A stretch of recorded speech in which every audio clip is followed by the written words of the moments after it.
Good morning, good evening, good night, whatever time it is that you're listening to this. Welcome to the Functionised podcast. I'm your host, the mad scientist, Jim.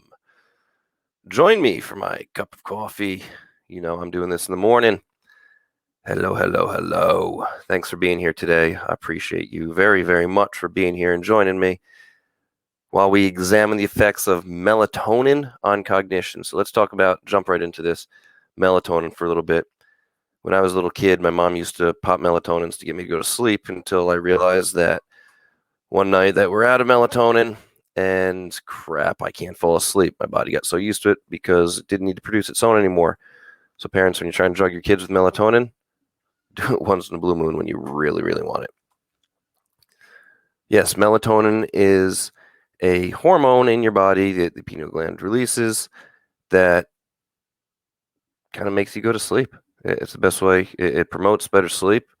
And so we want to find out here, does it help with cognition?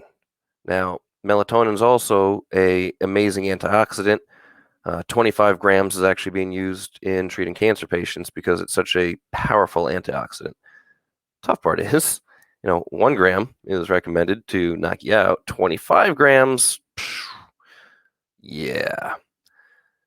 So I wanted to find out here, what's the effects on your brain? Thought patterns, what comes out of your mouth, etc., etc., etc. Endogenous levels of melatonin. This means internal. It's inversely associated with age, which explains why individuals who experience insomnia typically had it later in life. Typically, you don't see kids with insomnia. Our littlest one, she 7 o'clock at night, "Mommy, Daddy, I'm tired," and crawls up on a couch and she's out cold. Yes, we take her up to bed, put her over my shoulder, and let her go to sleep. But kids typically have no problems sleeping. Us adults, dare I say adult, I don't want to grow up ever, ever, ever. And it typically happens at times. And that's due to the decrease in melatonin levels. Insomnia is also associated with risk of, drumroll please, Alzheimer's disease. All those plaques forming in the brain because you're not sleeping. Lack of sleep. It's thought to increase the severity of diseases, promotes increased formation and decreased clearance of the protein aggregates in the brain. This is where they gunk up. And so I wanted to look here and see, if you take melatonin as a supplement, what are the effects in the brain? So let's do the research. Checked out a meta-analysis that I liked. It evaluated 22 randomized controlled trials, 9 on Alzheimer's, 2 on insomnia, and 11 in just healthy participants, with a grand total of 746 participants.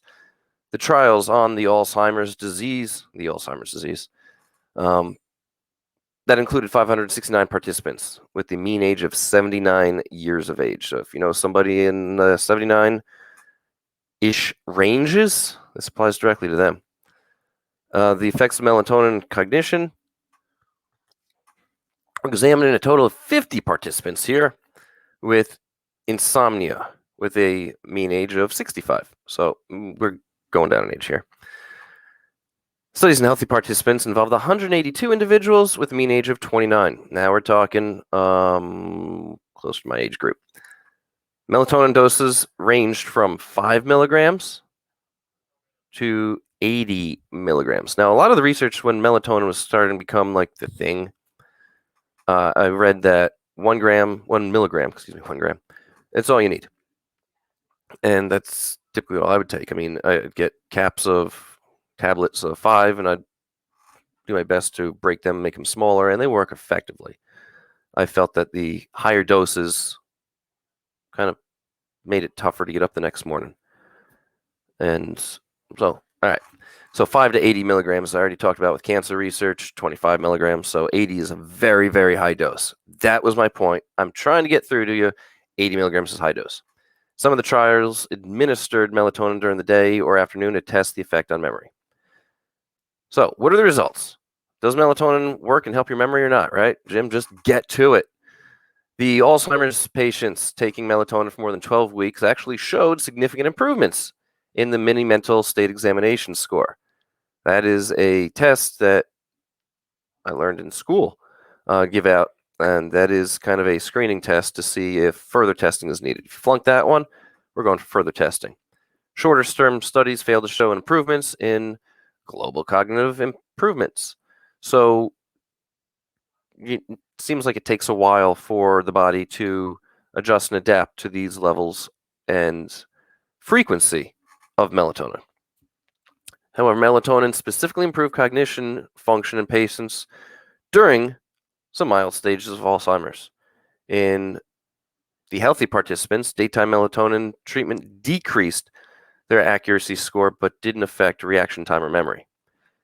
Studies on insomnia are not subjected to meta-analysis due to differences in all the different study designs. So when you do a research study, it has to be the same. It's got to be the same special sauce. If it varies, the whole study is thrown off. For instance, if I'm studying this, I got a couple pennies here. I got 2 pennies here. We want to do a study on pennies, and this one is head side up. Therefore, every penny that I'm doing the study on must be head side up. If we do a tail side up, like on this other penny, then the whole study is thrown for a loop because, well, now we're studying the tail side, not the head side.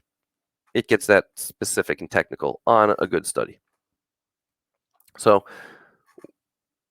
what am I saying here to kind of sum up is that long-term supplementation of melatonin improved night memory and it improved daytime function as well. This is all compared to placebo. So, believe it or not, melatonin use every single day does improve memory, but it has to be done over long term. Would I recommend this? Because I know someone's going to ask this. It depends on you. It's my scapegoat, easy answer on this one. I don't know anything of what's going on in your brain right now, so it's tough to say if melatonin use every day is right for you. What I do know is it will shut down your own melatonin production. That's not necessarily a good thing.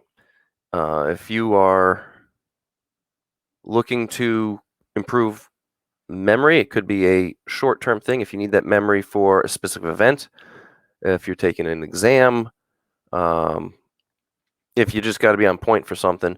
But definitely, it does seem like the Alzheimer's patients are going to benefit from this greater because it's going to stop that beta amyloid plaque formation in the brain, stave off Alzheimer's. So anybody who is getting into well, I'll tell you what, if you get your AARP card, melatonin supplementation may be good for you because you're going to need less sleep anyway than somebody who's younger, and it kind of falls into place.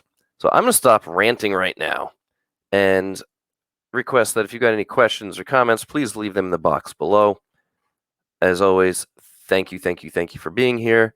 Please forward this to somebody who may benefit from this and have them subscribe for free to the Functionized podcast. Be a better version of yourself each and every day. There's no other way. Live functionized.